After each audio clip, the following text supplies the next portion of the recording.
Hey everyone, I'm Wa. And I'm Chris, and welcome to Sweeties. We're two longtime friends who discuss the riveting and sometimes trashy world of reality TV and docuseries. Yes, but through our own lens, which sometimes is in August and sometimes it's in September, but at the end of the day, hopefully mildly sweet. Hi. Hi. So today we're talking 90 Day Fiance Happily Ever After, season 9, episode 9, Shaken, Not Stirred. From James Bond. Mm-hmm. yeah. So we figured it out, guys, after 9 episodes that they are just giving us quotes from movies, Mm-hmm. which I don't understand why.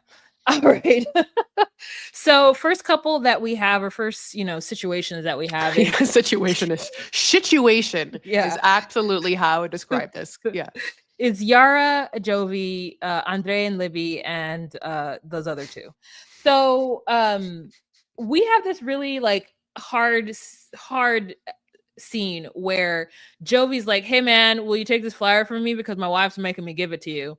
And they're giving out flyers just randomly on the street in a park. I guess it must have been a dog park for people to attend her coming out or here's my new business venture type event at some chic Miami spot. Yes. Now she's like, look at the blondie. Look at the blondie. Go talk to the blondie over here. She's looking like me. Yeah. Yeah, Absolutely. And then Jovi found someone that looks just like him and went up to that man and was like, "Hi, my name's Jovi." And that man rightfully was like, "Hi, Jody. Hey, Jody." And after Jody gives that man the worst sell of all time, the man's like, "Yeah, I can't go to that. I won't." He's like, that's fine. Yeah. I mean, and the truth of the matter is I don't think would have felt at home at the bougie Miami party that Yar is throwing. Basically, that is what she's doing, is having a launch party, of course, and that's why she, of course, needs people to come. But she also is just excited to show off her baby to everybody. Now, online, don't know if I said this or not because I've had a fever, which is this business is an already existing business that some nice lady made, and Yara is obviously just like an ambassador for maybe the US branch or whatnot. But this is in no way like Yara's business that she was like, here's the name I came up with, and here's the prototypes I came up with. They already existed, absolutely. But at the same time, that's kind of what she did before with her other businesses, was sort of just like repackaging things that she liked and then selling them, which is basically what other people do that are not, like artist driven. But okay. We also get this weird conversation between Lauren and Alexi, where Alexi is like, "Oh, this is a puppy party. It sounds like Poppy and in Miami, like with a lot of pappies." Huh. Yeah, I was Miami like, feels like crazy to live. Sorry, go on. no, it's just like, great joke, Alexi. Great. So, at this party, first of all, Lauren gets there and she's like asking what's her face if she needs any help. Yara. Yara, if she needs any help. And Yara's like, yes. And then Lauren starts to do stuff and Yara comes back after and just like moves it. Mm-hmm. And so she's feeling a little anxious and a little nervous that things aren't set up because she doesn't have Jovi there because Jovi is at the airport to pick up Mrs. Gwynn and aka his mother. And so it's interesting to me. I'm gonna say it. Lauren is a shit talker, and she's never really prepared for the shit to come back to her. She thinks she is, but the Tourette's is telling us a different story. I You okay? No. It's like, I'm like, girl, like, why is the first thing that you tell Libby is like, I got here and boxes are all over the place? Like, I don't know, like if that's a conversation you have at the venue. Like, at least wait 24 hours to tell someone. Yeah, Lauren, you got to get a new job. I mean, this isn't for you. I mean, like trying to like be dramatic on TV and having your like all of this and now knowing what we know about,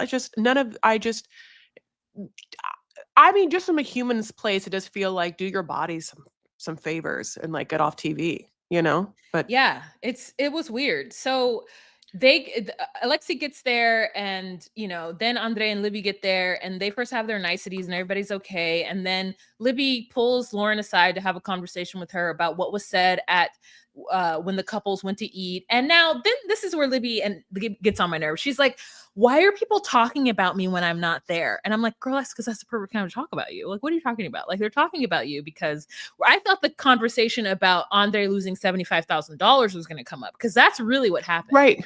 Right.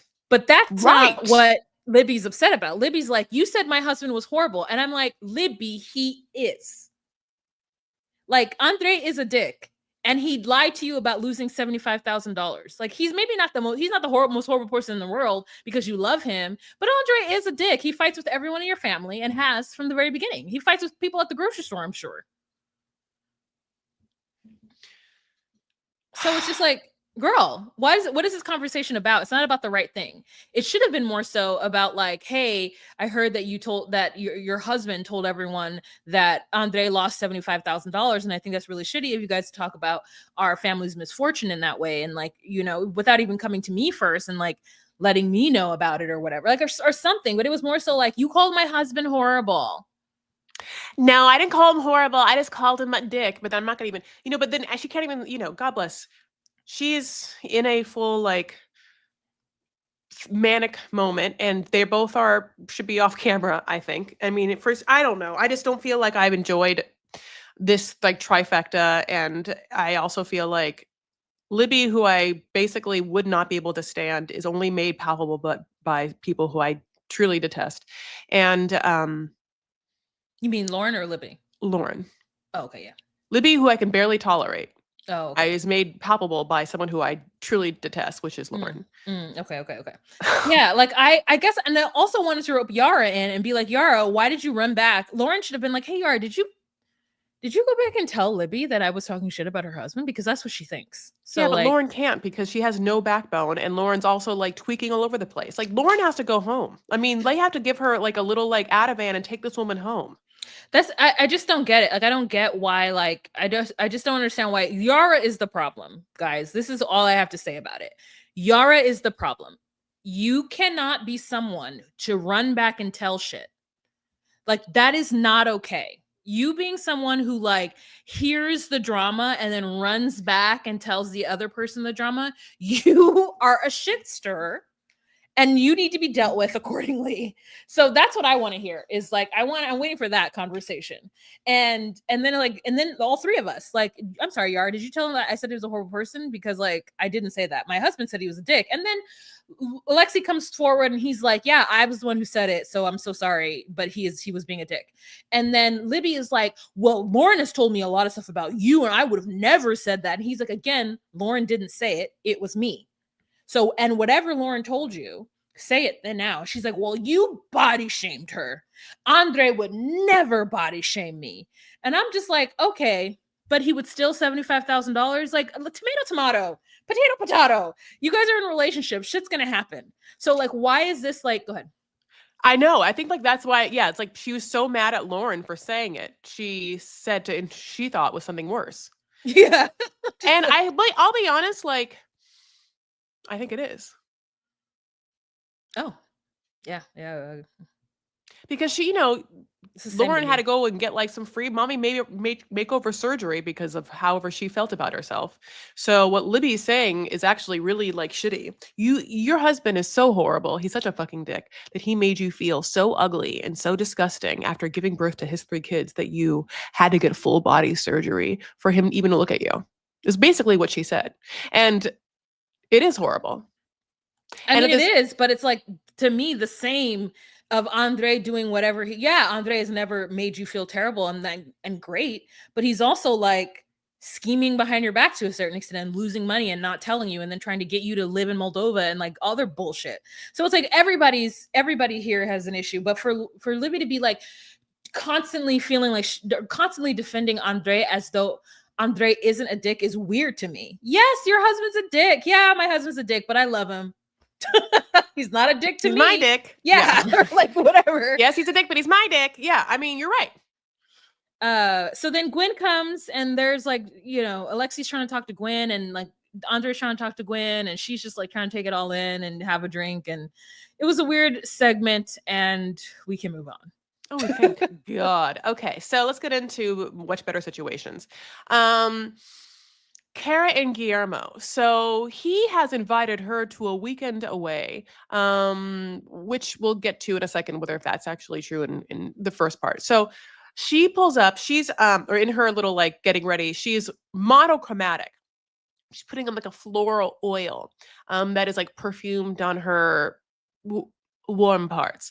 And he is also like in his cardigan's best. Like, I have to assume that she curated outfits for him for this season. I don't think that we have seen one piece of clothing that Guillermo has picked out for himself this entire time.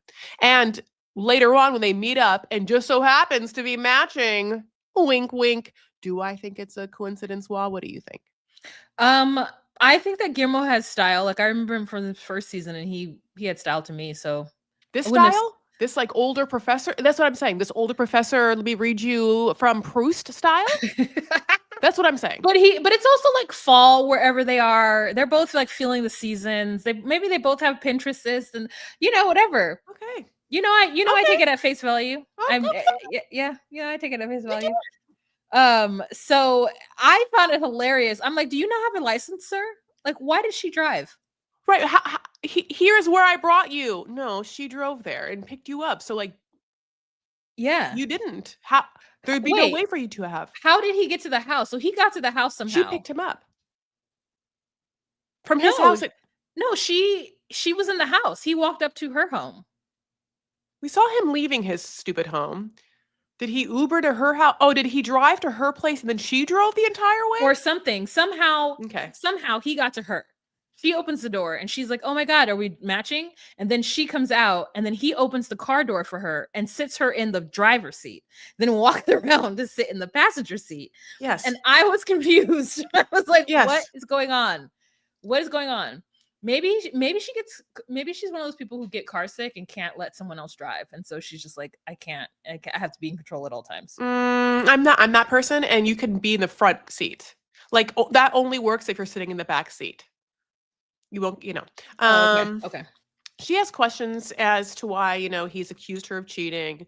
But she's optimistic that they have time, that this time away from each other has been good, and that, like they'll come back. And they're also now, of course, wearing the exact same sandy like camel color. So like things are looking good. Even though they obviously haven't communicated since Nico know her like absolute whirlwind musical journey through Milan. Okay. Which, Yeah. by the way, on the streets, she came out with a music video starring those dumb boys. Okay, Yeah. so that's where everything is everything. And I don't mean like Lauryn Hill, unfortunately, because that would have been a good song. Anyway, in the car, she's like, "Do you want to smell me?" And that's flirty. And he does. And then he's like, "Did you miss me?" And then she like gets emotional while driving. She can't quite even answer the question and says, like, and then it's funny because like her act in this, like her demeanor is quite lovely, quite warm, almost a little too much, almost like for what I would assume would be like where they are. It's interesting. It feels like a little bit of a veneer on top of what could crack underneath it. You know what I'm saying? Yeah, it did feel like she was trying to be happy. I could see her trying to like do things, and like luckily he was able to pick up what she was putting down, because I think if he hadn't responded in kind, she'd have been very upset. So she's like, "Yeah, I want to flirt, but like the only person I can flirt with is my husband, and like now my husband is here to flirt." And I was like, "So you've been in Italy just like withholding the flirt?" No. Withholding the flirt. She can't. And then you get here now and you're just like extra flirty. Something happened in Italy. That's what I thought. I was like, something happened in Italy to where you're like, "Oh my God, I got to get back with my husband. I got to get back, blah, blah, blah, blah." Because I mean, I'm not saying she went all the way or did whatever, but maybe she did kiss somebody. and was like, no, I'm wrong for this because I would kill him if he kissed anybody during our time away. This girl is in Italy putting down a bachata record in Italy. And I'm like, I feel like if you're going to put a bachata record down anywhere, it should be at least in the Dominican Republic.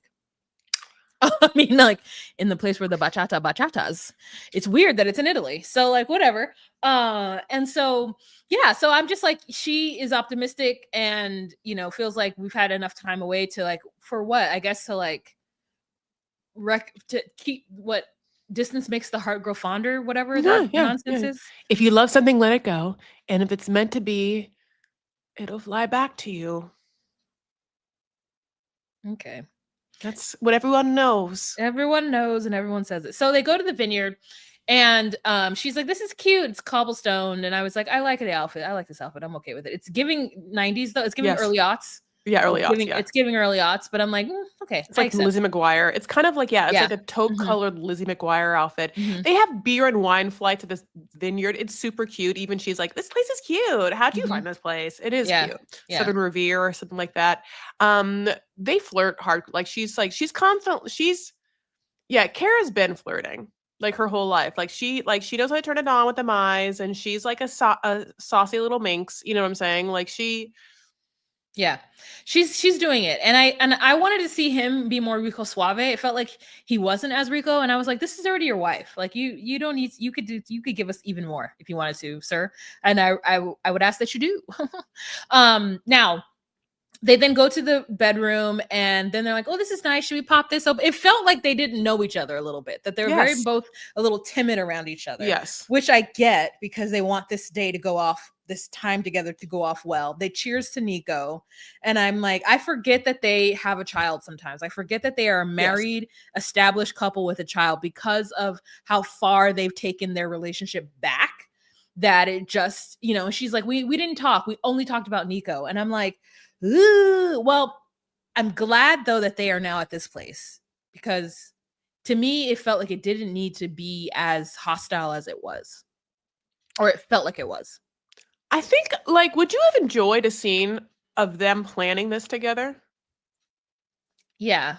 Didn't it feel like she was like, he didn't come to my show. I came back from Italy, and he obviously had talked to his mom, and then this was happening. But it felt like if you guys had gone from him thinking you were cheating and like you kicking him out of the house, like what was the break the barrier conversation like? And how, because like somehow we got into this, as I said, kind of like inauthentic, everything is fine, it will be flirty, when we know underneath there lies, thunder. It feels weird. And so like even like story wise, I would have appreciated like a FaceTime or like texts that show that this is happening. Go ahead. We've missed a lot of things though. Like we missed their fight. Oh yeah. Yeah. So it's like it's been a weird season. It's like they don't want us to see. We know that they're mad at each other, but we don't see the fight. Why? We know that he is like whatever, but we don't see her.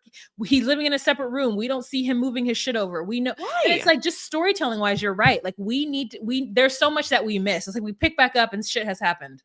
I'm like, did nobody call the camera crew? Because I'm gonna tell you right now, in Love After Lockup, they be catching them doing all kinds of stuff. That's what I was about to say. Okay, you're fine. You're fine. It's just that, yes. It's just like it feels like sometimes I'm like, do you go to a couple and film them once every 2 weeks and then just hope that shit's happened and you can make enough things happen in the 2 days you're going to film with them? Because A, that's not a docuseries.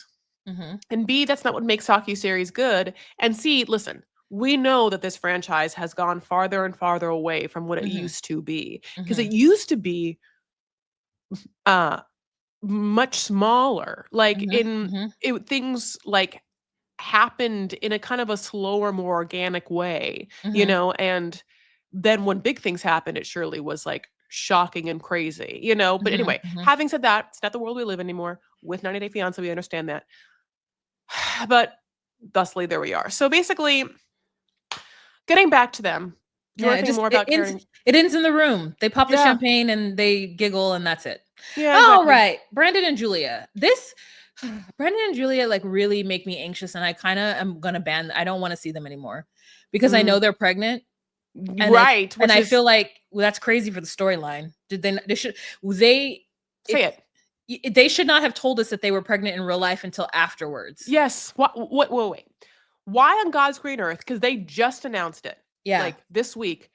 Why would they announce it the week before the episode airs of like how intense it's going to be for her to like agree to go through the initial surgery to see if she can have like wow. Yeah, cuz now I'm like, "Oh, it's fake. You're being fake, and like Brandon is being a dick." Like his choice to be a, because that's what I thought. His choice to not understand where his wife is coming from is so dickish, and it feels like he's selfish. It feels like he's like, she has to ask him, if I say no to not having a kid, then like, are you going to stay with me? And he's just like, Now Julia is the most beautiful woman that he will ever get in his life. Those maternity pictures, she looks great. She takes a really, when she gets a little makeup on, she excels. Her face, everything just changes. Face card, yeah. Yeah, it does not decline. It does not. And then like, we've just seen them in many different stages, and it's to the point now where we've seen him choose his parents time and time again in front of her parents, which is how clueless he is of this situation.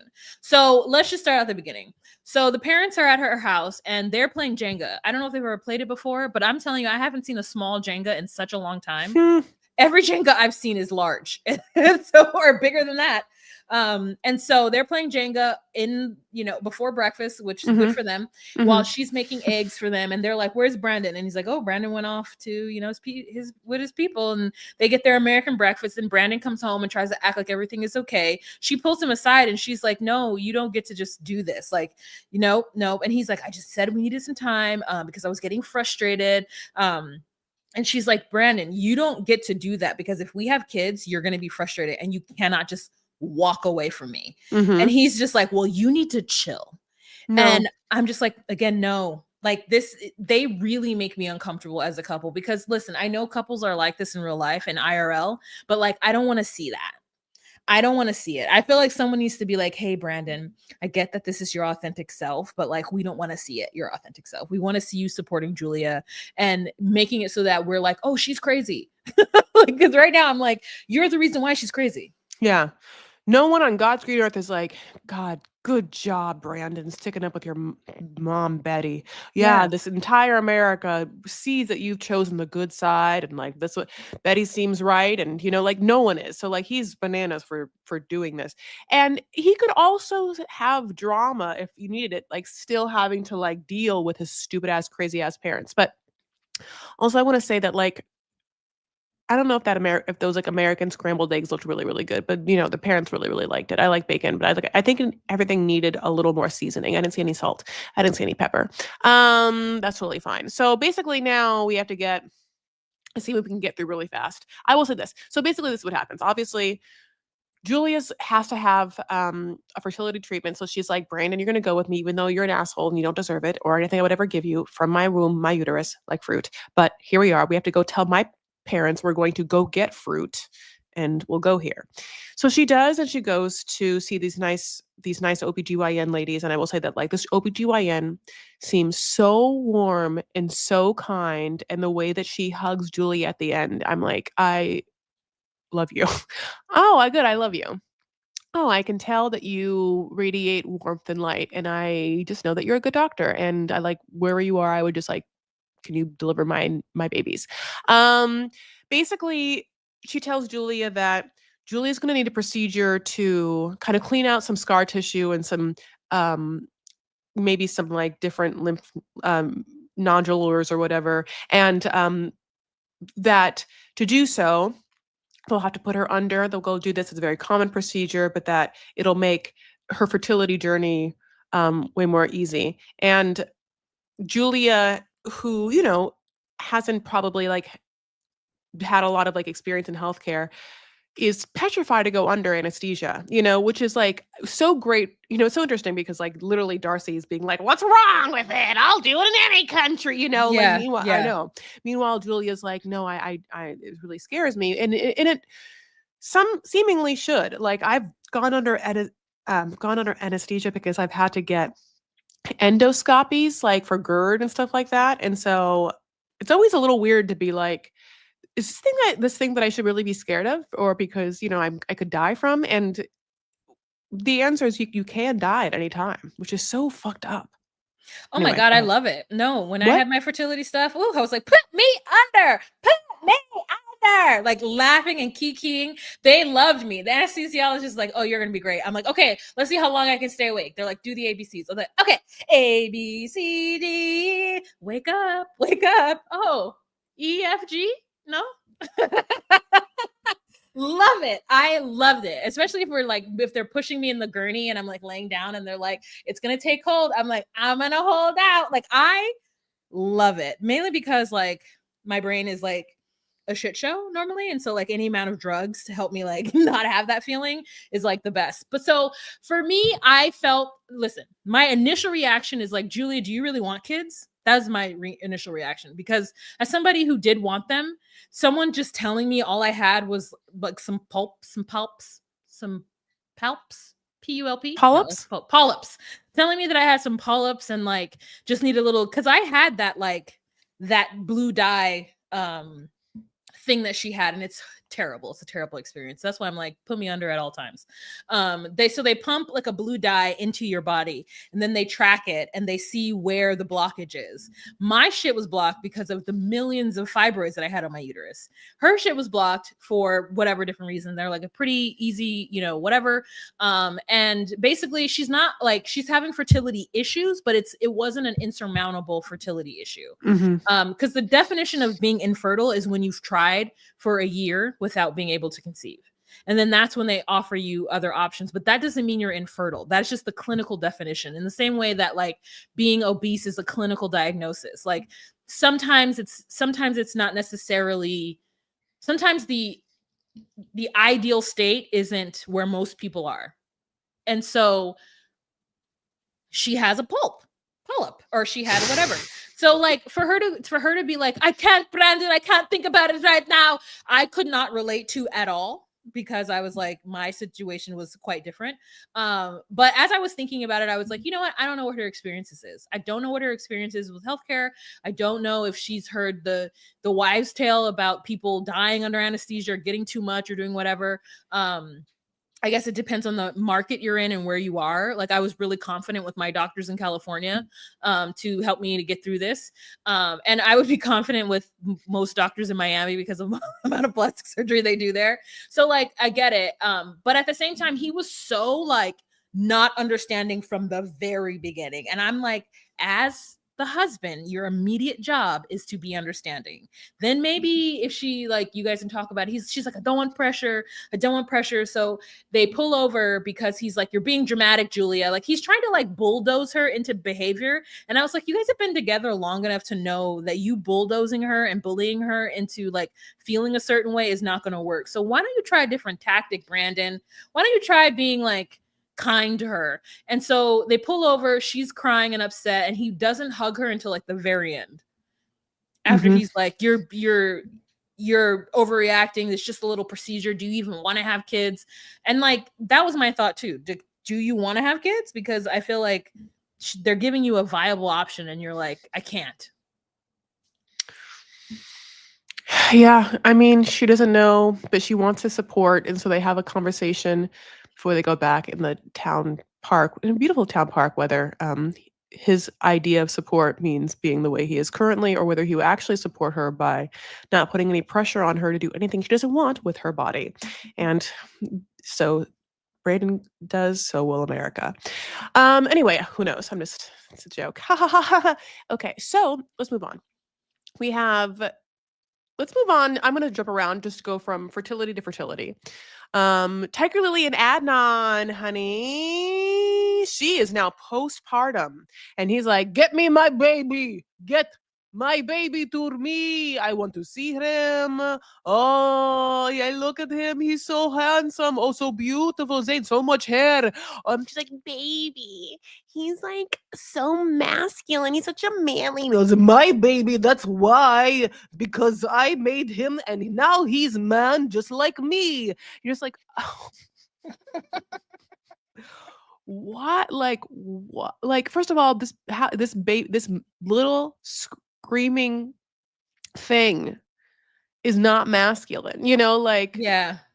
that is the most weird gendered thing to Yeah. put on this screaming thing that is a Hmm. beautiful baby for Hmm. sure, alive and healthy, and we are, and I'm happy for this baby. But I mean, like, to be like, look how masculine. Yes, he's boastful. Yes, he looks like a leader. He's like, Yeah. gonna like ask someone on a date. He's gonna pay for it. Like Yeah. what is this baby doing? Yeah, yeah. I love that she asked him about the C-section. He's like, my love for you just grew exponentially. I don't care if you become Muslim. Like, I don't care because I watched them remove your guts and put them back in your body. Like, I watched that shit. And I've never, and I feel like a lot of men have said that, which is like such a crazy thing to have to see in order to like put value into a person who's doing that. It's so weird.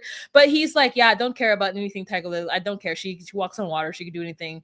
I love it. And then he's like, glory to God and mashallah. And I love mashallah so much because all the Somali women here will say that. Oh, mashallah. I'm like, I love that. But anyway, so lots of mashallah, and then he does like the whisper prayer in the baby's ear, and I was here for it. I thought it was so sweet. Yeah. And the first time I was like, God, thank you for representing your culture properly, or at least without being such a dick. And he's like, Tiger Lily, I do this to baby for prayer. And I was like, yeah, I love it. So it was a cute scene. He's playing with like, yeah, praying into the baby's ear. I thought it was just all just such a sweet moment. We actually see Adnan not being an absolute asshole. You're ad non-absolutely right. That was a bad joke. But I will say that like one other part makes me sad is Tiger Lily has to have some good grits. Not all grits are gross. There are good grits. Grits are great. Grits can be really healthy and they're kind of like tofu in that you can kind of like make it what you will with the seasonings. And yeah, grits. And they live in grit country. So like, might as well get used to it. So um all of that, all of it was a good scene. He's really happy with, the baby, Zane, I was a C-section baby, and like I had to do an improv as my father over the summer, which sounds weird. And I did it. I was improving with someone who I knew also was a father, and he had watched his daughter by C-section be birthed or whatever. And so I, as my dad, talked to him and I talked about my own birth and I made him cry. Did I say that already? I think I did. It was one of my better moments this summer. Anyway, let's move back. So from this we'll go to, Matt and Jasmine. Gosh, nothing really happened. They walk around like a German Michigan town, and they get a horn. They get they, Isn't it funny when, yeah, like it's funny when you get to an American town that's like Solvang or something that's like, oh, it's Germany. It's a little German thing. We're in, but yeah, like you're like, oh, this part of Michigan is just settled by Germans, and the answer is obviously yes. Yeah. I mean, let me tell you, these white folks here in Minnesota will tell you immediately that they derive from Vikings. I said from Vikings. That I makes said sense. it It makes doesn't. sense. I'm sorry. It doesn't, and it makes sense for the reason why it's like a lot of Midwestern folk claim a lot of Nordicness. Like, Yes, and that's fine, but that's a stretch. Like, you're not from actual Vikings. Yes, did the Vikings come to the Americas at some point? Sure. But it was they did? mostly, yeah, it was mostly like in northern New York. And that was like in the like canoe era. They like came over on their The giant ass. canoe era. They came over in their giant ass boats, right? And they were in certain parts of like Ontario and like Canada. Like they were in certain parts of like northern New York and like that area, right? I don't know if they came as far as Minnesota. So it's weird when you're like, oh yes, they're like, oh, I have Nordic roots. Yes. But the people of like Finland are ones that are actually descended from the Vikings. It's like it's like you skipped over the fact that it's like Finland and Swedish. Just like we're Viking. I'm like, you're not Viking, you're Nordic. The Nordics are Viking. But tomato, tomato. I'm trying to do some due diligence on where the hell they were in America. I will say they arrived in North America around 1000, but that's in Newfoundland, Canada. Newfoundland. That's how Mm-hmm. you say that. But the words are Newfoundland. Mm-hmm. So you know. So they Anyway, arrived and they kind of like traveled down, and it's like there's a little bit of that lore, but I'm like the actual Vikings. like the Vikings from like Viking land. I'm just kidding, just made that up. But like when they canoed over, they did not come all the way to Minnesota.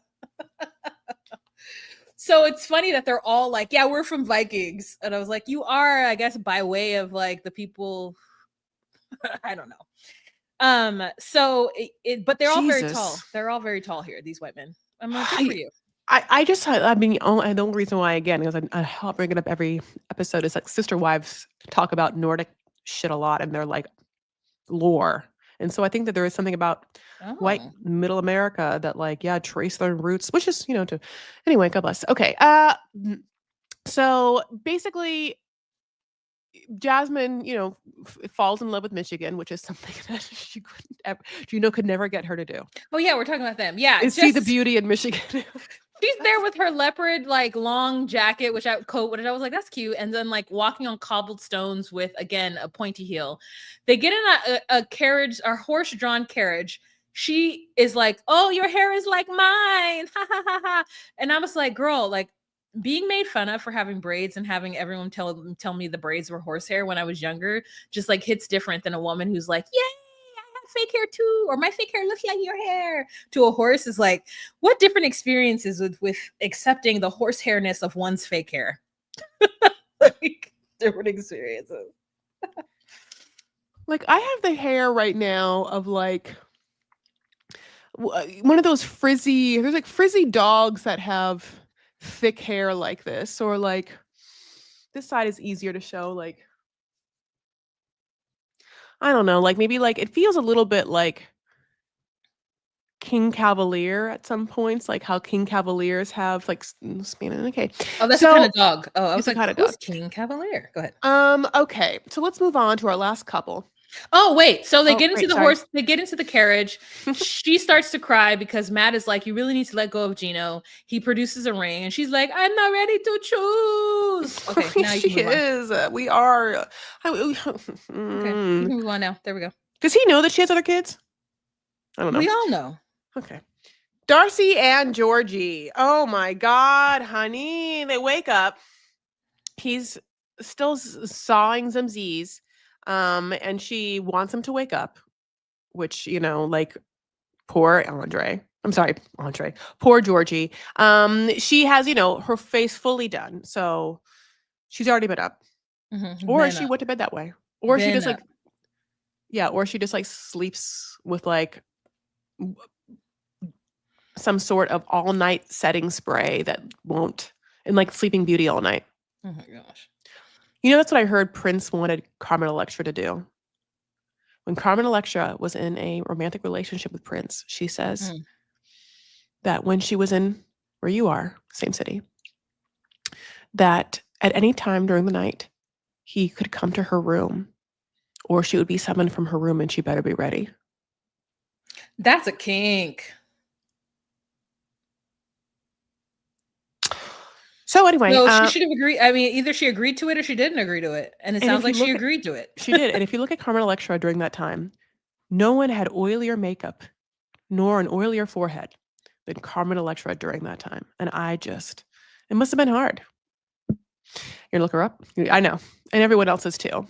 And you know what? Maybe I'll put in Patreon just because I am an idiot savant and I know I'm right about this and it's so old school. Maybe this was like a gossip tidbit from early aughts based upon some documentary that she like did for Prince and said so. Not for him, about him. I don't think that he probably like signed off on it. And now I hear that his estate's going after Apollina for her name, which makes me sad. Go ahead. Her name's Napolina. What's her name? Apollonia. Apollonia.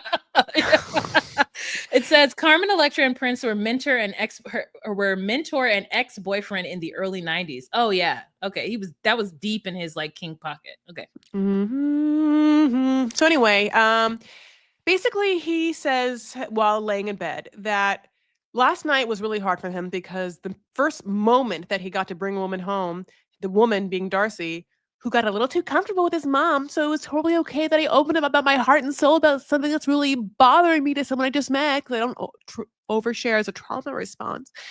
But that she had indicated they have marital troubles, and that in this culture, indicating that you have marital troubles being a young person, being like in America who's only been married for a couple of years, looks like a fucking absolute failure to his parents who've been married for 40 years, and he doesn't want his parents to think of him as a failure. And by telling them the problems, like that's exactly what What, happens. yeah. And the fact is that we find out that the reason why there's some kind of like strain and like whatever is because he went to the US and then just didn't come back. Yeah. And so and I'm like, he went to the US and then married an American and did K1 and all that shit. So he was married to someone before Darcy, got his citizenship, did all of that, and then met Darcy afterwards. I don't know how long after, like whatever, but like Georgie has already lived a whole life in America before he met Darcy. And so, yeah, there was all that bad blood of like, and he didn't even introduce his first wife to his parents. Mm. Yeah, there's a lot of weird blood there going on. And so they're just kind of happy. Then she's like, I'm sorry, I didn't mean to do that. And he's like, it's okay. And like, we're fine. And so then there's the end of that. Now, they then go boar hunting. Mm. There was no shotguns. There was no kilts. I know we're in the wrong part of the world, but Mhm. like, I was like, where's the traditional garb? Where's the muskets? They're How just are gonna you? like stab him. I don't know how they're gonna do this. They're gonna. But they lay a trap with the wine bread, and like it was just very interesting. They showed one instrument and it looked like you're gonna stab him. Like you're gonna like. I mean, you're gonna like West Side Story this boar. You know what I'm saying? Like you're just gonna like like beat it. Like it's gonna be like a gunfight with a very like not gunfight. It's gonna be like a sword. Like sorry, the word is. It's a knife fight with like really a small knife, and it looks like a big animal. I don't know. A boar, Darcy tells us, is like a big hairy pig with horns. Darcy wears a big fur jacket Mm-hmm. and like glam combat boots Mm-hmm. Mm-hmm. that she doesn't want to lace up all the way because it doesn't look that good. Mm-hmm. So she calls herself Darciana Jones, which Mm-hmm. is a great thing. And she also decides to, on this hunting mission, bring an obvious fake Hermes bag. Like, let's just pretend it was real. Mm-hmm. Let's just fucking pretend that she's going to bring a $75,000 bag.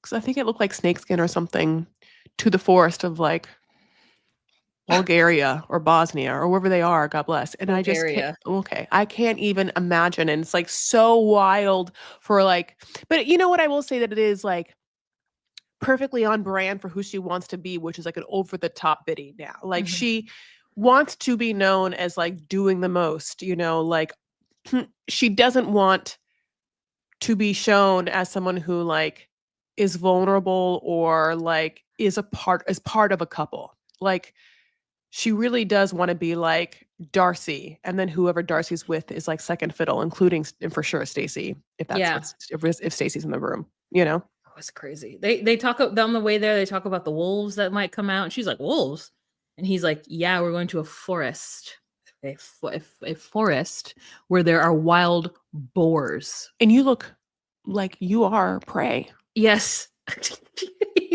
They're in camo and she is just like, I look like the boar, and then she has a hat on that has like a little skull pin like around the side. So then they get there, and at least she's wearing flats. I'll give her that. She's wearing flats. She's wearing flats. They get there, she feels like a bug is crawling up her leg and starts screaming at Georgie to take it off, and they do, and she's like, okay, it's fine now, and put it back on. And then they look at boar feces to like track the boar, but they're not prepared to actually do anything. He just like lays a trap of food, and I guess he's gonna come back, like they're gonna drop her off and then come back. No, I think that the dad is like, see, the thing is, I think the dad is absolutely going to kill a beast. And I want to see I think that what we're seeing is that the dad is a fucking professional tracker. This is what he does. He's like, look at those teeth marks. He was here 20 minutes ago. Look at those feces. He like touches the feet. He's like tastes it. Like, he's just like fresh. And it's a vegetarian. You're like, you know what I'm saying? Like, and then the dad, like, I think the dad is going to just run up. And I mean, Shuck, is that the name? Shiv? Shank? All of them. This big boar. And they're going to have like a lot of like meatballs for the next 2 years or whatever, like, or a lot of bacon. I will say that the forest looks beautiful. It's like they get to cross this like Mhm. gorgeous cobblestone. It's I do fall want to go to everywhere. Bulgaria. I It's do want to fall go to Bulgaria. everywhere. What? Yeah. It's Fall? fall everywhere. Yeah, it Like is. everyone's storyline. It's fall in Michigan. It's fall in wherever Kara and whatever are Guillermo are. It's fall. It's fall in Bulgaria. It's fall everywhere. And there's a monastery. What if they just like dropped her off at the monastery to like hang out there for a while, where they actually went back and like killed the beast? I didn't believe that story. I was like, what happened to this monastery? It's like, yeah, this is the monastery where women who can't have children come and then they suddenly have children. And I'm like, no, a lot of other shit happened in this monastery. Is this where women had to come to give up babies too? Or like, Yeah. what was happening? Like, I mean, I don't take everything Yep. exactly as you say it. I take it with a grain of salt. Mm-hmm. I have Mm-hmm. been learned to take it Mm-hmm. with a piece of seasoning because I cannot trust. Anyway, all right, my babes. It seems like we're done, but if you Yeah. want more, you can absolutely get more. My name is Chris L. Farah. You can follow me on all social medias, including YouTube and including Substack. And I also have a Facebook group, Vanity Farah. At the same time, you can also follow this podcast. It's called Docu Sweeties. And Docu Sweeties is on Instagram, on TikTok. We have a Facebook group. We also have a YouTube. Make sure you go subscribe, like, and also give us a helpful review wherever you listen to podcasts. At the same time, if you're listening to this the morning it comes out, you can go, happy Labor Day, to our Patreon live, which will be at 7:30 tonight. Wow, tell them where, when, how. Yeah, so you can find that on patreon.com/docusweeties. That is where we do our monthly lives. If you did want to join our Patreon, it's $10 a month at patreon.com/docusweeties. Once again, at patreon.com/docusweeties. But if you wanted to follow me, I'm currently doing the season of Life After Lockup right now on YouTube. So you can find me on YouTube at Just Call Me Wah, Instagram, Just Call Me Wah, Facebook, Just Call Me Wah, and the other things you cannot find me there. But also on Instagram, you can find me at Black Renaissance, which is my drag. I'm doing drag here in the Twin Cities. I won a competition last Wednesday, not last Wednesday, the Wednesday before that, and it was awesome. So join me at BLK Renaissance on Instagram. All right, you guys, we'll talk to you later. Bye. Bye.